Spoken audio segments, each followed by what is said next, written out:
your thoughts and feelings about what we talked about today, how those military years impacted you in your life today. Well, I've always maintained that Rhodesia was a very soft spot in my heart, or occupied a very soft spot in my heart, because of the fact that we went vacationing there a lot of times when I was still small with my father, campers, touring the country, later on hunting there, later on me and my brother going on vacation there, me and you, my wife Terry, how we still go back to Rhodesia or Zimbabwe, excuse me, as it's called nowadays, simply because I love the place so much. Now, I took up a lot of time with explaining how the Rhodesian forces were, or what made up the Rhodesian security apparatus. Territorials, conscripts, whether white or black. Black was always voluntary. There was just such a sense of camaraderie. And that's why I always say I gladly sacrificed the largest part of my youth from 1972 to 1979. And it was honestly the best part of my youth, thinking back. If I had the opportunity to, or if I could turn back the clock, whether I would do it again, without hesitation whatsoever. Made good friends there. Of course, there was also the inevitable negative situation, but the country was just, if you didn't grow up there, to think what was accomplished in the small space of 90 years by such a small population. If you really think about it, in those days, Pretoria's population was 240,000 white people. 240,000. The whole of Rhodesia consisted of 240,000 white people. Of course, they had the help of black people, if we have to differentiate. But that country was built out of nothing into a modern, flourishing country. The food basket of the world in 90 years. Which other country? There is no other place that can come into existence, that there was nothing and will develop into a flourishing country. There's no other place left on earth.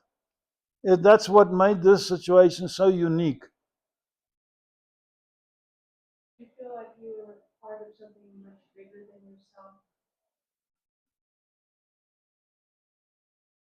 My part in Rhodesia was just a small part compared to every single person's contribution. But our collective effort was good.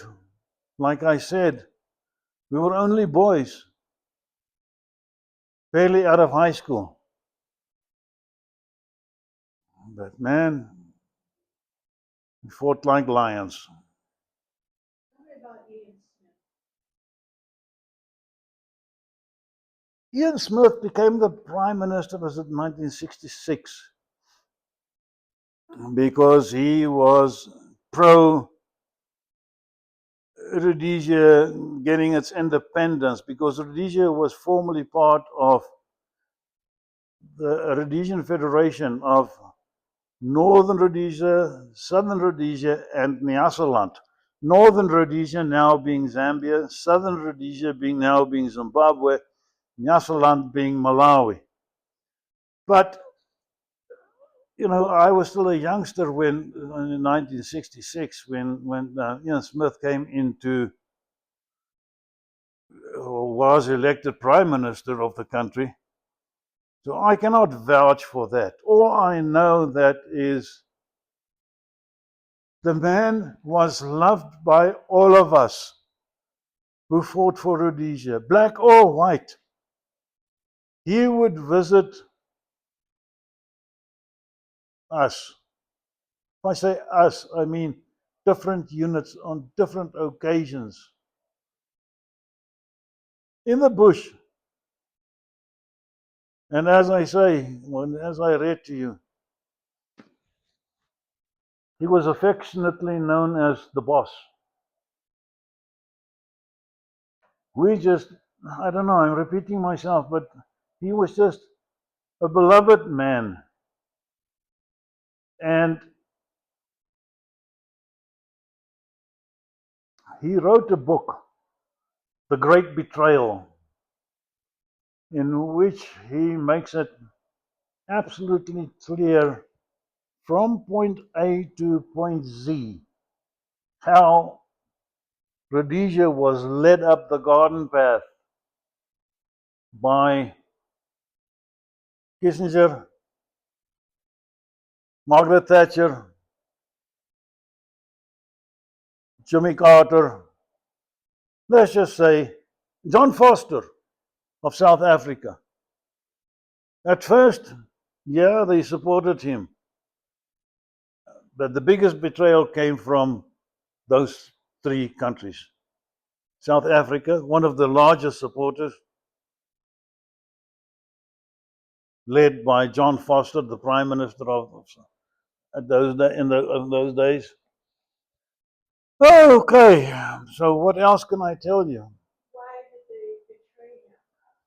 Because the people there loved him, both black and white. That's right, but they would stop supporting them financially, militarily, because there were so many sanctions. Rhodesia could not just stand because we were outnumbered.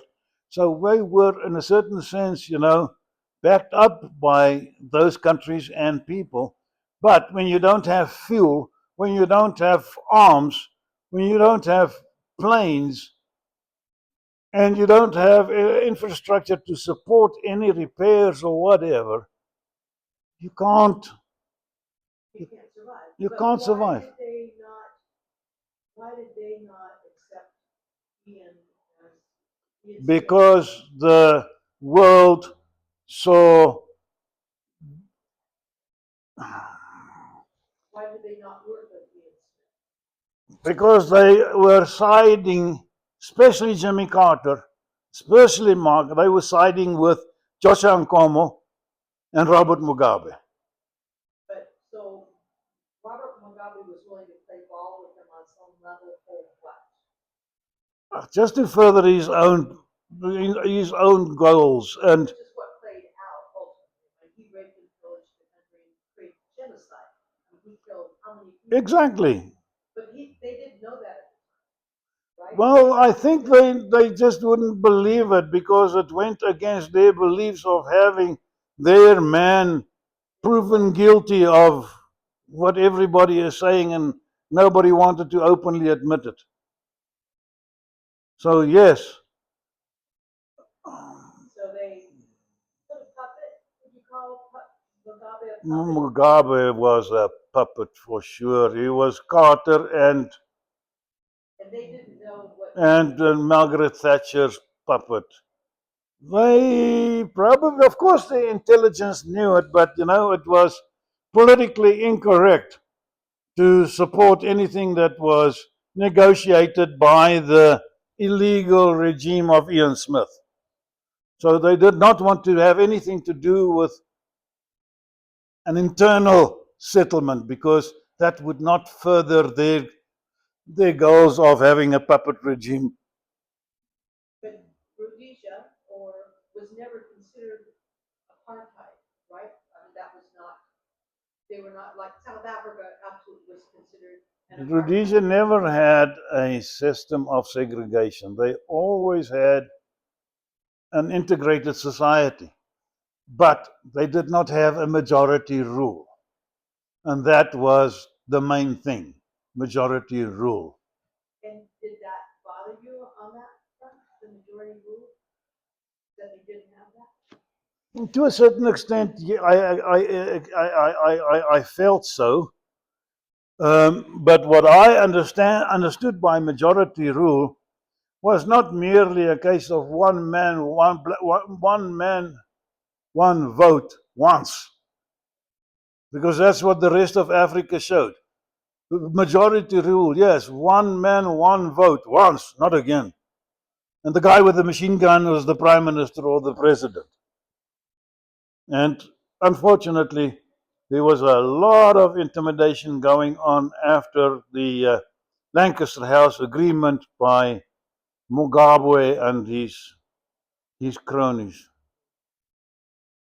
And you mentioned that in what we were reading about that already gone against what the agreement was the guerrilla was not supposed to be anywhere near the voting things that Yeah. was enforced. But by all accounts, Ian Smith was a great leader to his people. He was a great leader. He was a beloved person.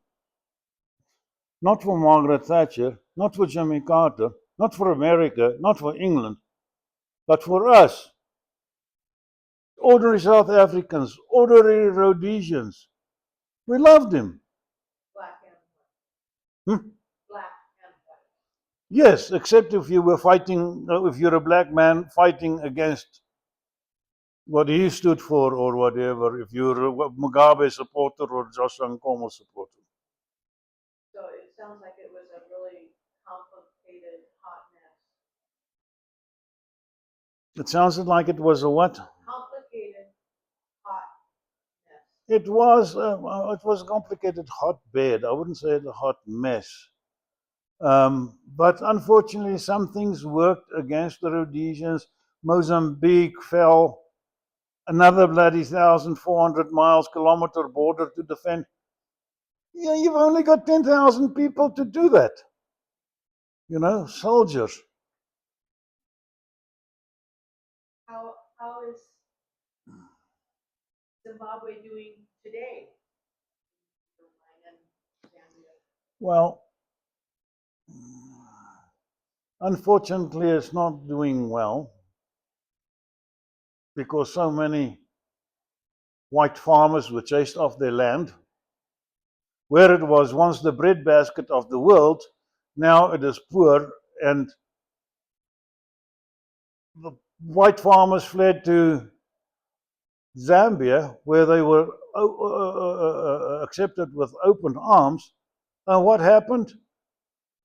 Today, Zambia is a prospering African country because of the white farmers that were welcomed with open arms. Yes, there's a lesson in there. There's a lesson which nobody will acknowledge. You will never hear America or America's government say, look at the success story of Zambia. You will never hear them saying, look how they will say, yeah, it was blah, blah, blah, and blah, blah, blah. But they will just not acknowledge that it was the white farmers, because you cannot say it's the white farmers because then it's racial and it's racism. What about the black farmers? Black farmers did not farm on a economic scale, to put it that way. It was black farmers were subsistence farmers. And there's certainly nothing wrong with that, but it's just. Right, but you're not going to build up an economy that way. Right, it's a whole other way of being. There's nothing wrong with that either. But Hmm. life can be complicated. Anything else you want to add for right now? No.